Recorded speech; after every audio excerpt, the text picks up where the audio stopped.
ನಮಸ್ಕಾರ ಸ್ನೇಹಿತರೆ, ಭಕ್ತಿ ವೈಭವ ಯೂಟ್ಯೂಬ್ ಚಾನಲ್ಗೆ ತಮಗೆಲ್ಲರಿಗೂ ಸುಸ್ವಾಗತ. ಸ್ನೇಹಿತರೆ, ಶ್ರೀ ರಾಘವೇಂದ್ರ ಸ್ವಾಮಿಗಳ ಮಂತ್ರಗಳ ಬಗ್ಗೆ ನೀವು ಕೇಳಿರ್ತೀರ. ಹಾಗೆ ಕಲಿಯುಗದ ಕಾಮಧೇನು ರಾಘವೇಂದ್ರ ಸ್ವಾಮಿಗಳ ಒಂದು ಮಂತ್ರದಿಂದ ನೀವು ಜೀವನದಲ್ಲಿ ಅನೇಕ ಬದಲಾವಣೆಗಳನ್ನು ಕಾಣಬಹುದು.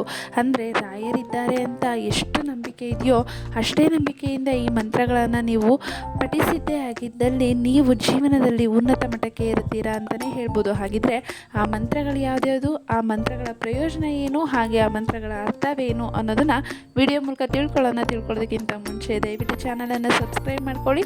ವಿಡಿಯೋ ಇಷ್ಟ ಆಯಿತು ಅಂದರೆ ವಿಡಿಯೋಗೆ ಲೈಕ್ ಮಾಡಿ, ಶೇರ್ ಮಾಡಿ, ಕಮೆಂಟ್ ಮಾಡಿ. ಕಮೆಂಟ್ ಬಾಕ್ಸ್ನಲ್ಲಿ ಓಂ ಶ್ರೀ ಗುರು ರಾಘವೇಂದ್ರ ಸ್ವಾಮಿಯೇ ನಮಃ ಎಂದು ಕಮೆಂಟ್ ಮಾಡಿ. ಸ್ನೇಹಿತರೆ, ಗುರುವಾರದ ದಿನದಂದು ಹೆಚ್ಚಿನ ಭಕ್ತರು ರಾಯರೆಂದೇ ಕರೆಯಲಾಗುವ ರಾಘವೇಂದ್ರ ಸ್ವಾಮಿಗಳ ಆರಾಧನೆಯನ್ನು ಮಾಡ್ತಾರೆ. ರಾಘವೇಂದ್ರ ಸ್ವಾಮಿಗಳ ಶಕ್ತಿಶಾಲಿ ಮಂತ್ರಗಳನ್ನು ನೀವು ಪಠಿಸಬೇಕಾಗತ್ತೆ. ಹಾಗೆ ರಾಯರ ಅಥವಾ ರಾಘವೇಂದ್ರ ಸ್ವಾಮಿಗಳ ಮಂತ್ರಗಳನ್ನು ಪಠಿಸೋದ್ರಿಂದ ಪ್ರಯೋಜನ ಏನಾಗುತ್ತೆ ಅನ್ನೋದನ್ನು ನೋಡೋಣ. ಸ್ನೇಹಿತರೆ, ಮೊದಲನೇದಾಗಿ ರಾಘವೇಂದ್ರ ಸ್ವಾಮಿಗಳು ವಿಷ್ಣು ದೇವನ ಪರಮ ಭಕ್ತರಾಗಿದ್ದರು ಮತ್ತು ಪ್ರಮುಖ ಸಂತರೆನಿಸಿಕೊಂಡಿದ್ದರು. ರಾಘವೇಂದ್ರ ಸ್ವಾಮಿಗಳನ್ನು ರಾಯರೆಂದೇ ಕರೆಯಲಾಗುವುದು. ರಾಘವೇಂದ್ರ ಸ್ವಾಮಿಗಳ ಆರಾಧನೆಯನ್ನು ಮಾಡಲು ಗುರುವಾರದ ದಿನವು ಅತ್ಯಂತ ಪ್ರಶಸ್ತವಾದ ದಿನವಾಗಿದೆ. ಈ ದಿನದಂದು ರಾಯರನ್ನು ಪೂಜಿಸಲು, ಅವರ ದರ್ಶನವನ್ನು ಪಡೆದುಕೊಳ್ಳಲು ಅವರ ಭಕ್ತರು ರಾಯರ ಮಠವನ್ನು, ರಾಯರ ಸನ್ನಿಧಾನವನ್ನು ಹುಡುಕಿಕೊಂಡು ಹೋಗ್ತಾರೆ. ಕೆಲವರು ಈ ದಿನ ಉಪವಾಸ ವ್ರತವನ್ನು ಕೂಡ ಆಚರಣೆ ಮಾಡ್ತಾರೆ. ಈ ದಿನ ನೀವು ಪಠಿಸಬೇಕಾದ ಕೆಲವು ರಾಯರ ಮಂತ್ರಗಳು ಯಾವ್ದು ಅಂತ ನೋಡೋದಾದರೆ, ಹಾಗೆ ಇದನ್ನು ಪಠಿಸೋದ್ರಿಂದ ಅನೇಕ ಪ್ರಯೋಜನ ಇದೆ ಅಂತಲೇ ಹೇಳ್ಬೋದು. ರಾಯರ ಮಂತ್ರಗಳು ಮತ್ತು ಅವುಗಳ ಪ್ರಯೋಜನಗಳು ನೋಡೋದಾದರೆ ಯಾವ ಥರ ಇರುತ್ತೆ ಅಂತ ನೋಡೋಣ. ಮೊದಲನೇದಾಗಿ ರಾಘವೇಂದ್ರ ಸ್ವಾಮಿ ಮಂತ್ರಗಳು ಅಂದರೆ ಓಂ ಶ್ರೀ ರಾಘವೇಂದ್ರಾಯ ನಮಃ. ಇದು ರಾಘವೇಂದ್ರ ಸ್ವಾಮಿಗಳಿಗೆ ಸಮರ್ಪಿತವಾದ ಜನಪ್ರಿಯ ಮಂತ್ರವಾಗಿದೆ. ಅಂದರೆ ನಾನು ರಾಘವೇಂದ್ರ ಸ್ವಾಮಿಗಳಿಗೆ ನಮಸ್ಕಾರವನ್ನು ಸಲ್ಲಿಸುತ್ತಿದ್ದೇನೆ ಎಂಬುದು ಇದರ ಅರ್ಥ ಆಗಿರುತ್ತೆ. ಈ ಒಂದು ಮಂತ್ರವನ್ನು ನೀವು ಜಪಿಸಿದ್ದೇ ಆಗಿದ್ದಲ್ಲಿ ರಾಘವೇಂದ್ರ ಸ್ವಾಮಿಗಳ ಕೃಪೆಗೆ ಪಾತ್ರರಾಗ್ತೀರಾ ಅಂತಲೇ ಹೇಳ್ಬೋದು. ಯಾವ ಮಂತ್ರ? ಓಂ ಶ್ರೀ ರಾಘವೇಂದ್ರಾಯ ನಮಃ ಎನ್ನುವ ಮಂತ್ರವನ್ನು ನೀವು ಅತಿ ಸುಲಭದಲ್ಲಿ ಪಠಿಸ್ಬೋದು ಅಂತಲೇ ಹೇಳ್ಬೋದು. ನಂತರ ಇನ್ನೂ ಒಂದು ಮಂತ್ರ ಬಂದು ರಾಘವೇಂದ್ರ ಸ್ವಾಮಿಗೆ ಪ್ರಿಯವಾದ ಮಂತ್ರ ಓಂ ನಮೋ ರಾಘವೇಂದ್ರಾಯ. ಈ ಮಂತ್ರವು ರಾಘವೇಂದ್ರ ಸ್ವಾಮಿಗೆ ನಾವು ಭಕ್ತಿಯನ್ನು ತೋರಿಸಲು ಮತ್ತೊಂದು ಮಾರ್ಗವಾಗಿದೆ ಅಂತಲೇ ಅನ್ಬೋದು. ಅಂದರೆ ಓಂ ಅಂದರೆ ನಾನು ಅಂತ. ನಾನು ರಾಘವೇಂದ್ರ ಸ್ವಾಮಿಯವರಿಗೆ ನಮಸ್ಕರಿಸುತ್ತೇನೆ. ಭಕ್ತಿ ಮತ್ತು ನಂಬಿಕೆಯಿಂದ ಈ ಮಂತ್ರಗಳನ್ನು ಪಠಿಸೋದ್ರಿಂದ ರಾಘವೇಂದ್ರ ಸ್ವಾಮಿಗಳ ಆಶೀರ್ವಾದ ಮತ್ತು ಮಾರ್ಗದರ್ಶನವನ್ನು ನೀವು ಪಡೆಯುತ್ತೀರಿ ಅಂತಲೇ ಹೇಳ್ಬೋದು. ನಂತರ ಇನ್ನೂ ಒಂದು ಮಂತ್ರ ಎಂದು ನೋಡೋದಾದರೆ ಓಂ ರಾಘವೇಂದ್ರಾಯ ಸದ್ಗುರುವೇ ನಮಃ. ಅಂದರೆ ಈ ಮಂತ್ರವು ರಾಘವೇಂದ್ರ ಸ್ವಾಮಿಗಳನ್ನು ಸದ್ಗುರು ಅಂದರೆ ನಿಜವಾದ ಗುರು ಎಂದು ಗೌರವಿಸಲಾಗುತ್ತದೆ. ಅಂದರೆ ಓಂ ಅಂದರೆ ನಿಜವಾದ ಗುರು ರಾಘವೇಂದ್ರರಿಗೆ ನಮಸ್ಕಾರಗಳು ಎಂಬ ಅರ್ಥವನ್ನು ಈ ಒಂದು ಮಂತ್ರ ನೀಡುತ್ತೆ ಅಂತಲೇ ಹೇಳ್ಬೋದು. ಇನ್ನೂ ಒಂದು ಬಂದು ಶ್ರೀ ರಾಘವೇಂದ್ರಾಯ ನಮಃ. ಅತಿ ಸುಲಭದ ಮಂತ್ರಗಳನ್ನು ನೀವು ಪಠಿಸಬೇಕಾಗತ್ತೆ. ಅಂದರೆ ಈ ಮಂತ್ರವು ರಾಘವೇಂದ್ರ ಸ್ವಾಮಿಗಳ ಆಶೀರ್ವಾದವನ್ನು ಪಡೆಯಲು ಸರಳ ಮತ್ತು ಶಕ್ತಿಯುತ ಮಾರ್ಗವಾಗಿದೆ ಅಂತಲೇ ಹೇಳ್ಬೋದು.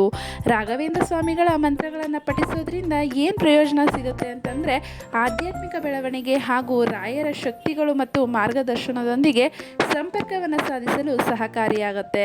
ಹಾಗೆ ನಂತರ ರಕ್ಷಣೆ ಸಿಗುತ್ತೆ. ಅಂದರೆ ನಕಾರಾತ್ಮಕ ಶಕ್ತಿಗಳು, ಅಡೆತಡೆಗಳು ಮತ್ತು ಸವಾಲುಗಳಿಂದ ರಾಯರು ನಮ್ಮನ್ನು ರಕ್ಷಣೆ ಮಾಡ್ತಾರೆ ಅಂತಲೇ ಹೇಳ್ಬೋದು. ನಂತರ ಶಾಂತಿ ಅಂದರೆ ಆಂತರಿಕ ನೆಮ್ಮದಿ ಮತ್ತು ಮಾನಸಿಕ ಸ್ಪಷ್ಟತೆಯನ್ನು ಪಡೆದುಕೊಳ್ಬೋದು ಈ ಒಂದು ಮಂತ್ರವನ್ನು ಜಪಿಸೋದ್ರಿಂದ. ಅದಾದ ನಂತರ ಬುದ್ಧಿವಂತಿಕೆ ಮತ್ತು ಜ್ಞಾನ ಅಂದರೆ ಜ್ಞಾನ ವೃದ್ಧಿಯಾಗುತ್ತೆ ಮತ್ತು ಎಲ್ಲ ವಿಷಯಗಳನ್ನು ತಿಳಿದುಕೊಳ್ಳಬೇಕು ಎನ್ನುವ ಕಾತುರ ಹೆಚ್ಚಾಗುತ್ತೆ ಅಂತಲೇ ಹೇಳ್ಬೋದು. ಹಾಗೆ ಈ ಒಂದು ಮಂತ್ರವನ್ನು ಪಠಿಸೋದ್ರಿಂದ ಗುಣವನ್ನು ಪಡಿಸ್ತಾರೆ. ಅಂದರೆ ದೈಹಿಕ, ಮಾನಸಿಕ ಮತ್ತು ಭಾವನಾತ್ಮಕ ಸಮಸ್ಯೆಗಳನ್ನು ಗುಣಪಡಿಸ್ತಾರೆ. ಹಾಗೆ ಜೀವನದಲ್ಲಿ ಸಮೃದ್ಧಿ ಮತ್ತು ಯಶಸ್ಸು ನಿಮಗೆ ಕೂಡ ಸಿಗುತ್ತೆ ಅಂತಲೇ ಹೇಳ್ಬೋದು. ಶುದ್ಧೀಕರಣ ಅಂದರೆ ಮನಸ್ಸು, ದೇಹ ಮತ್ತು ಆತ್ಮವು ಶುದ್ಧವಾಗುವುದು. ಆಶೀರ್ವಾದ ಸಿಗುತ್ತೆ. ಅಂದರೆ ರಾಯರ ಅನುಗ್ರಹ ಮತ್ತು ಆಶೀರ್ವಾದವನ್ನು ಪಡಿಬೋದು. ಆಂತರಿಕ ಶಕ್ತಿ ಅಂದರೆ ಧೈರ್ಯ ಮತ್ತು ಸ್ಥಿತಿಸ್ಥಾಪಕತ್ವವನ್ನು ನಿಮ್ಮಲ್ಲಿ ಸೃಷ್ಟಿಸುತ್ತದೆ. ಹಾಗೆ ದೈವಿಕ ಸಂಪರ್ಕ, ಬ್ರಹ್ಮಾಂಡ ಮತ್ತು ದೈವಿಕತೆಗೆ ಸಂಬಂಧಿಸಿದ ಆಳವಾದ ಸಂಪರ್ಕವನ್ನು ಅನುಭವಿಸ್ಬೋದು ಅಂತಲೇ ಹೇಳ್ತಿದ್ದಾರೆ. ಹಾಗೆ ನೀವು ಪಠಿಸುವ ಮಂತ್ರಗಳ ಪ್ರಯೋಜನವು ನೀವು ರಾಯರನ್ನು ನಂಬಿರುವ ನಂಬಿಕೆಯ ಮೇಲೆ, ಭಕ್ತಿಯ ಮೇಲೆ ಮತ್ತು ಆ ಮಂತ್ರಗಳ ಮಂತ್ರವನ್ನು ಎಷ್ಟು ಬಾರಿ ಪಠಿಸಿದ್ದೀರಿ ಎಂಬುದರ ಮೇಲೆ ಆಧಾರಿತವಾಗಿರುತ್ತದೆ. ಹಾಗೆ ಈ ಮಂತ್ರವನ್ನು ನೀವು ಗುರುವಾರ ಮಾತ್ರ ಪಠಿಸಬೇಕೆನ್ನುವ ನಿಯಮ ಇಲ್ಲ, ಎಲ್ಲ ದಿನವೂ ಪಠಿಸಬಹುದು. ಆದರೆ ಗುರುವಾರ ಪಠಿಸುವುದು ಹೆಚ್ಚಿನ ಮಹತ್ವವನ್ನು ಒಳಗೊಂಡಿದೆ ಅಂತಲೇ ಹೇಳ್ಬೋದು. ಹಾಗೆ ಈ ಮಂತ್ರದಲ್ಲಿರುವ ಶಕ್ತಿಗಳನ್ನು ನೀವು ತಿಳ್ಕೊಂಡ್ರಿ, ಪ್ರಯೋಜನನೂ ತಿಳ್ಕೊಂಡ್ರಿ. ರಾಯರ ಕೃಪೆಗೆ ಪಾತ್ರರಾಗಬೇಕು ಅಂತ ಇದ್ದರೆ ನೀವು ಈ ಮಂತ್ರವನ್ನು ಪಠಿಸಿ ಜೀವನದಲ್ಲಿ ಉನ್ನತ ಮಟ್ಟಕ್ಕೆ ಹೋಗ್ಬೋದು ಅಂತಲೇ ವಿಡಿಯೋ ಮೂಲಕ ತಿಳಿಸ್ತಾ ಇದ್ದೀನಿ. ಇನ್ನೂ ಒಂದು ಮೂಲ ಮಂತ್ರ ಯಾವುದಪ್ಪ ಅಂತಂದರೆ ಪೂಜ್ಯಾಯ ರಾಘವೇಂದ್ರಾಯ ಸತ್ಯಧರ್ಮ ರಥಾಯ ಚ ಭಜತಾಂ ಕಲ್ಪವೃಕ್ಷಾಯ ನಮತಾಂ ಕಾಮಧೇನವೇ. ಈ ಒಂದು ಮಂತ್ರವೂ ಕೂಡ ಅತಿ ಶಕ್ತಿಶಾಲಿ ಮಂತ್ರ ಅಂತಲೇ ಹೇಳ್ಬೋದು. ಈ ಮಂತ್ರವನ್ನು ಪಠಿಸೋದ್ರಿಂದ ಜೀವನದಲ್ಲಿ ಉನ್ನತ ಮಟ್ಟಕ್ಕೆ ಬರ್ಬೋದು, ಹಾಗೆ ರಾಯರ ಕೃಪೆಗೆ ಪಾತ್ರರಾಗ್ಬೋದು ಅಂತಲೇ ಹೇಳ್ತಾ ಇದ್ದೀನಿ. ಸ್ನೇಹಿತರೆ, ಈ ಒಂದು ಮಾಹಿತಿ ನಿಮಗೆ ಇಷ್ಟ ಆಗಿದೆ ಅಂತ ಅಂದ್ಕೊತೀನಿ. ಇಷ್ಟ ಆಗಿದ್ದರೆ ವಿಡಿಯೋಗೆ ಲೈಕ್ ಮಾಡಿ, ಶೇರ್ ಮಾಡಿ, ಕಮೆಂಟ್ ಮಾಡಿ. ಹಾಗೆ ದಯವಿಟ್ಟು ಚಾನಲನ್ನು ಸಬ್ಸ್ಕ್ರೈಬ್ ಮಾಡ್ಕೊಳ್ಳಿ. ಕಮೆಂಟ್ ಬಾಕ್ಸ್ನಲ್ಲಿ ಓಂ ಶ್ರೀ ಗುರು ರಾಘವೇಂದ್ರಾಯ ಸ್ವಾಮಿಯೇ ನಮಃ ಎಂದು ಕಮೆಂಟ್ ಮಾಡಿ. ಸ್ನೇಹಿತರೆ, ವಿಡಿಯೋ ವೀಕ್ಷಿಸಿದ್ದಕ್ಕಾಗಿ ಧನ್ಯವಾದಗಳು.